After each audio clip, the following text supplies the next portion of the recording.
And I only came up with actually 2 reasons. The first one is because Derek knows he can ask me to do just about anything and I'll say yes. The second one is because I think at the end of the day, people always see me smiling. They always see me happy. And so I think that that is why I connect so much with people, because they want to know why, after all that I've been through, I still have a positive outlook on life. So my story starts back in 2009. I lost my maternal grandmother to cancer. Just 1 year later, I lost my paternal grandmother to heart disease. Not even a whole year after that, I lost my mother to breast cancer. And that is when I hit rock bottom. I started spiraling out of control. I was angry, I was upset, confused, I became unconfident. I didn't know what happened. In 2.5 years, I lost every influential African-American woman in my life. And so I was left on my own. I was a completely different person than what you guys see today. I was evil and I was vindictive. But then something happened. A friend grabbed me and they said, you know what? I want you to come to church with me. And I said, okay, that's fine. It's not gonna help, I've been there before. And so, when I got there this day, the pastor told a story. He said, do you know when you're a little kid and you go outside to play? Well, you know how most parents tell you, just be home before the street lights come on. Well, that's what his father used to tell him. He used to go outside and play. All he had to do was be home before the street lights came on. And then he made a connection that sticks with me until this day, and this is why I'm telling you this story. He said, how is life any different from a parent telling their child to be home before the streetlights come on? God gives us this life, so to speak, to play. We just have to be home before the streetlights came on. So it's unfair for me to be mad at God for taking my mother or my grandmother's away because I wasn't ready. He was ready and it was their time to come home. And once I heard the pastor tell that story, it kind of clicked in my mind. The light bulb went off and I was like, okay, I get it. I finally understand what life is about. And so that was like the rebuilding moment in my life. And so I took that, the emotions from that time, from that particular moment, and I turned it into something positive. So I started volunteering. I started working with Susan G. Komen. I started working with More Than My Brother's Keeper. And I started working with a lot of other disadvantaged youth organizations here in Columbus.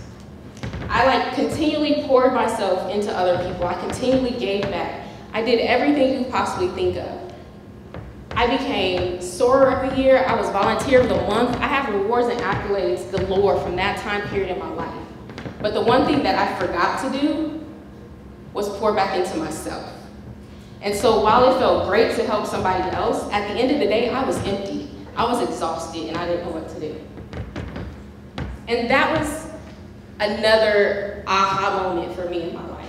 I finally realized that life is this balancing act between giving and regrouping. And so I finally feel like today I understand. I know what I'm supposed to do. And so I'm going to give you guys my 7 things that I do daily to help me make sure that my life still stays in balance. The first one is trust God. I talk about God a lot because of what I went through. Not everybody may have the same viewpoint as I do, but for me, that's my motivation and that's my balance. I know that as long as I look to Him and I trust Him, He will never leave me nor forsake me. Next, I learned to say no. Now, obviously, I'm still working on this one because I'm here giving this talk today. But I've realized that I don't have to do every committee. I don't have to be at every event. I don't have to work every long hour that they offer. I realized that my no doesn't stop the world from spinning. It preserves my peace of mind. I smile and I laugh. After all I've been through, I realized that life is hard enough as it is. I just need to take the time to laugh and have a good time. I realized that if I smile, I can make 10 other people smile, and those 10 people can make somebody else smile. Exactly. Be healthy. The whole concept of this is just to be healthy, live a more positive lifestyle. And I finally realized that. When I had bad days, I would go to opposite end of the spectrum. I would either not eat, or I would eat everything in sight. And so now I realize that there's a happy medium. Like, I realize that if I have some tension or anxiety, I can go sweat it out at the gym, and I feel 10 times better. Now this one right here is my absolute favorite thing to do. I will sleep for days if I was allowed to.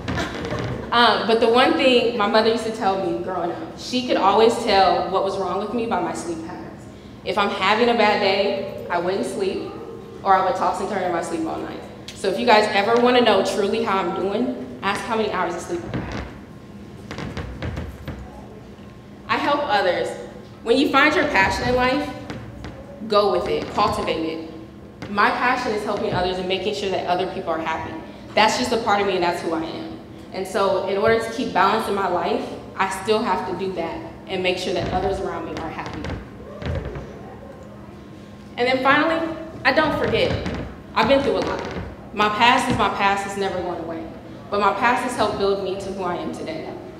And for that, I can continually look back and say, if I made it through that, I can make it through anything.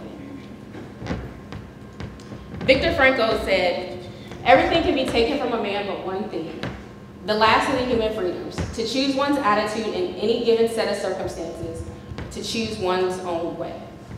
I still have bad days, I still have rough times, but I now know that I have a choice in how I'm going to react to those situations.